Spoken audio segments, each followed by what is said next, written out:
Good afternoon, YouTube. Got a little picnic spot here. Getting the lunch in. What's going on out there? So, San Bruno YouTube headquarters incident. Active assailant. Doesn't fit the narrative.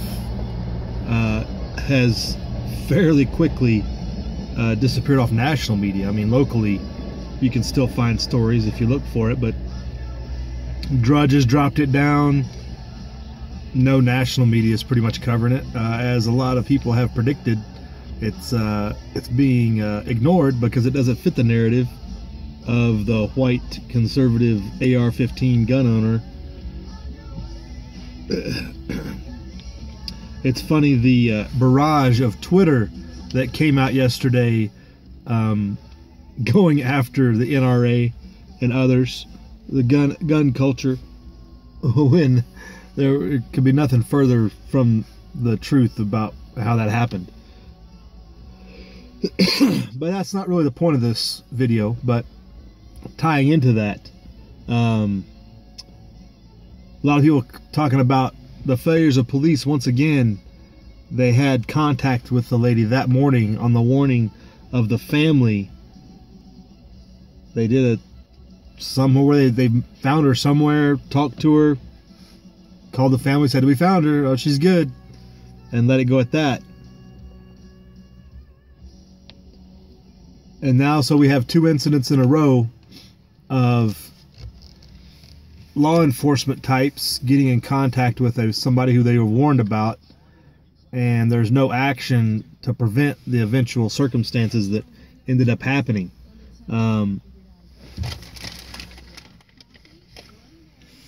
And in our circles, the circles around here, what we talk about, we're just pointing out, hey, look, the government cannot protect you. The government is not going to be there.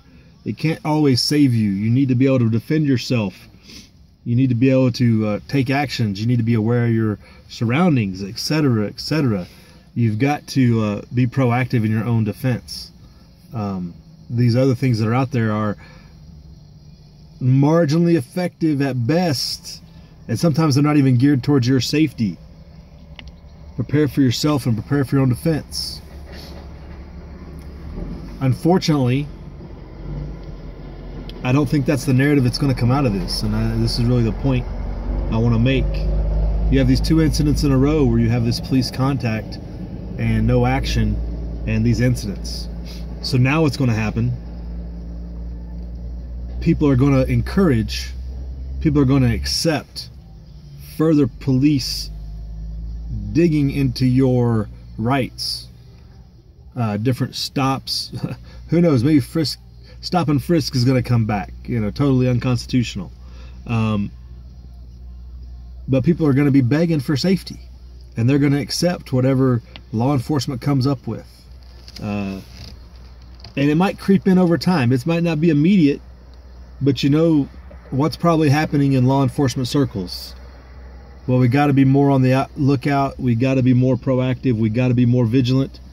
And that's usually going to create more problems when it comes to having contacts with the average person on the street and how involved in their business they get because they miss these two